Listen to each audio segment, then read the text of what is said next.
Hey everybody, welcome to the Athletic Potential Podcast. This is episode 1, and today we are going to talk about what this podcast is going to be. Now, with it being episode 1, what I really want to do is introduce Athletic Potential and myself, but also then give you an idea of what to expect here in the future and what to expect from this podcast. So first and foremost, this podcast is meant for anybody who's really wanting to improve their athletic abilities and not knowing really how to do that. That means if you're injured, we will talk about injuries and cases that may apply to you, that may give you some ideas and spark some insight in how you can treat some injuries, or give you some advice on who to approach if you are injured and where to start in that process. It also is a time for us to talk about if you're really struggling in regards to strength or mobility or any of those performance aspects of your athletic career. We can talk about concepts that may help you and give you some key pointers and tips to be able to eventually move forward towards your athletic goals. This podcast is for everybody. Anybody who has a body is an athlete, and I think it's really important that we all kind of look at our lifestyles and how we are and how we move and those type of things. As we know, physical health is a big deal, and as we try and improve generally our health, as we have goals, and specifically physical goals and athletic goals, if we want to achieve those things, what I think is it'll only help our quality of life, which ultimately I think most of our goals is to be able to remain fit, healthy, and to be able to perform well up until the point that we are no longer here. So, brief introduction of myself. My name is Mike Matthews. I'm a physical therapist. I have practiced sports physical therapy and orthopedic physical therapy for the past 10 plus years. And I currently run and operate Athletic Potential, where I predominantly treat athletes, and more specifically more baseball and softball, volleyball athletes. All right, let's talk about how this podcast is going to run and what to expect. At the start of every podcast, we're going to go over a case study review. It's usually going to be the last patient that I treated from the day before, and where that patient is in their progress towards their athletic goals, what are the things we're working on, and just the main things that I'm doing with that patient to try to get them better and back to where they want to be. Following that, we will then take question and answers from our audience, and we'll answer any of the questions that may come from our listeners at that point, and we'll try to answer any and all that come in. And at the end of every podcast, there's going to be a key takeaway that I want to make sure everybody remembers to be able to help you apply immediately so that you can continue to progress towards your athletic goals, and that we all are able to take steps daily to improve our ability physically. Now, that being said, today we're going to do a quick case review, but then we're also going to do one question that I was asked today in person by one of my patients. And then at the end, what I'm going to do is give you that key takeaway. So this will be kind of more of a brief type of podcast episode, but it'll give you an idea on what the framework is going to be. All right, so last patient I treated, he's a 21-year-old baseball player who has a hamstring strain, specifically biceps femoris, and it is his second injury to the same region, so we know that he's got some significant problems. He is actually, at this point, near full return to play.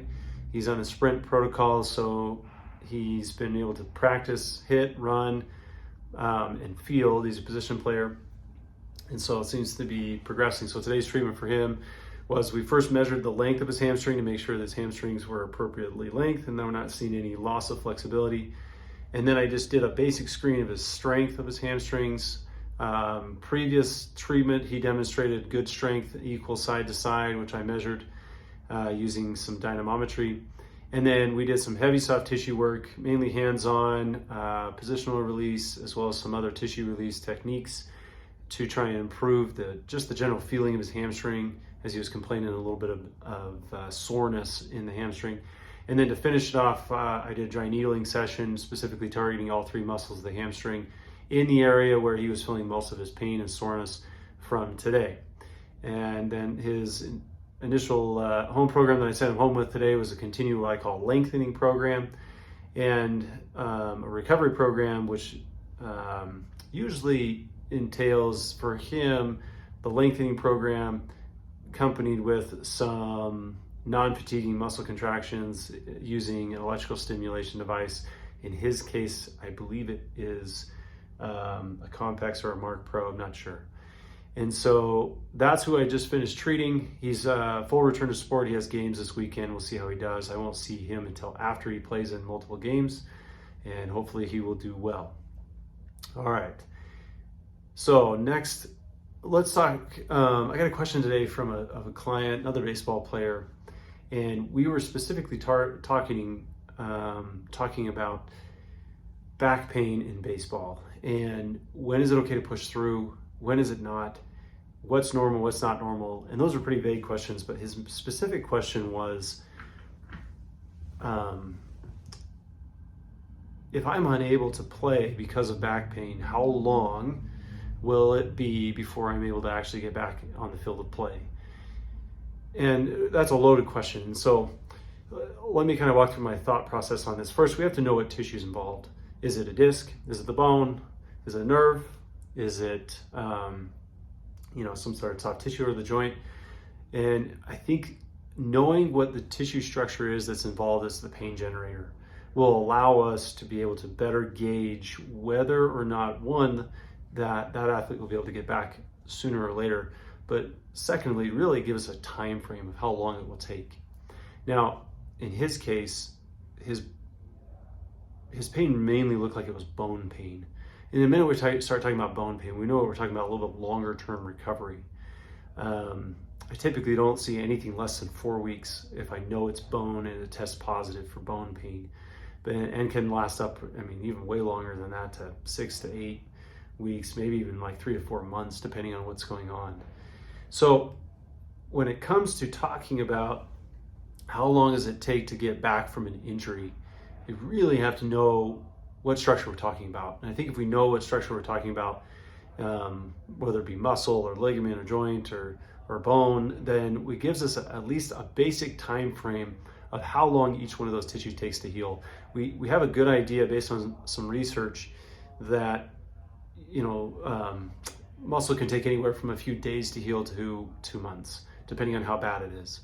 Bone usually lasts more, 4 to 6 weeks, at least in my experience. Ligaments, they're all over the place. I typically don't reload ligaments until about at least 3 weeks, and then wait till about 6 weeks to really load them. And then if everything feels okay, then we seem to be able to return to sport soon thereafter that. However, if they are damaged, torn, those type of things takes a lot longer, and we're talking about even trying to do surgical interventions at that point. So to answer his question, to answer the question about how long does it take for me to get back with low back pain in baseball, it really depends on the structure that's involved, in what stage that structure is in healing, and how acute the injury was. So we know that if it's an acute injury and it's bone, it's going to take a minute to get through, meaning weeks to months. If it's disc, let's say it's disc, low back pain, we know that we have to wait for that disc to be desensitized before we can load it back up again. That can take 4 to 5 days, according to some of the research. And then even then, we got to make sure that we're not going to just resensitize that disc immediately thereafter. So we know that at least about a week to 2 weeks before we can consider loading the disc again. This is problematic for a lot of athletes, is they need to get back to their sport pretty quickly. But what it does is gives them a realistic time frame to get back to their sport, not just at 60% with continued pain, but really a chance to get back to their sport as soon as they possibly can, at 100%. So tough question to answer, really, but that was a question I got today, and that was my answer for him. Not really the answer he's looking for, to be honest, but at the same time, it was the answer that I think he needed to hear. So, all right, today's key takeaway from this podcast realistically is, on any point in time that you are looking at achieving an athletic goal, there's 2 things you need to know first and foremost. First, you need to know where you want to be. That's your goal, right? So most people will say something like, I want to be able to play collegiate baseball. Or more specifically, I want to be able to throw over 90 miles an hour when I pitch. So that's we'll call that point B. So if you know your point B, you need to know that first, because that's where you want to go. And then the next point, or the next item that you really need to know in regards to how to achieve your athletic goals, and that is, where are you now? That's point A. And I don't think people always have the best idea of where they're at. They'll come in and for instance, we'll say, using the example of a 90 mile an hour fastball, and they'll come in and be like, hey, I want to be able to throw 90. And I go, okay, well, where are you now? How hard do you throw now? And they'll give me, well, I've touched 84 before. And I'll say, great, what was in your last start and your last pitching outing? Where were you at? And they'll be like, well, I'm not really sure. I'm like, so your best is 84, but you want to throw above 90. And it's really vague, really where they're at. So finding point A, because we want to go from point A to point B, finding point A can be very difficult for a lot of clients, because they want to know where they're at, or sorry, they definitely want to know where they want to be, but they don't really exactly know first and foremost where they're at now. And we can't really design a program. I can't really design a program to get them to point B without really knowing their point A. And sometimes that takes a decent amount of time and a lot of questions, specific questions, to really flesh out where they're at currently, so that we have a really good idea of where point A is. Because, well, and if we don't really know where point A is, it doesn't matter what you start with, because you really are not going to be optimizing their programming. And so I really think it's important to know where point A is. So the key takeaway from this podcast today is that I encourage everybody out there who's listening to, one, write down your goal. We'll call that your point B. Whatever it is you want to achieve. It doesn't matter. It could be, run a 5K, or it could be play collegiate softball, or, hey, I want to be able to squat 225 pounds. That may be your goal. That's your point B. And then I want everybody to really think critically about where their point A is and where you're at now. And if you don't know that for sure, then go figure it out. And then write it down. And then from there, you'll be able to start putting together a nice little roadmap, getting from point A to point B. Now, if you want to know more about how to get from point A to point B, we can help you with that at Athletic Potential. We have a lot of different services that will help you. If you're not local to us, then we've got online coaching that can help you as well. But I highly encourage you to start with point B, and then figure out your point A, and then give it a shot. Write out a program, write out a plan to get there. And if you have questions that come up along the way, that's what this podcast is for. Shoot us those questions. Let us know what those questions are. Give me your point A, give me your point B, and I can try to help you out through this podcast, and I'd be happy to do so. Now, if you are interested in reaching out to the podcast and having questions answered, or walking through your development program of point A to point B, please email me.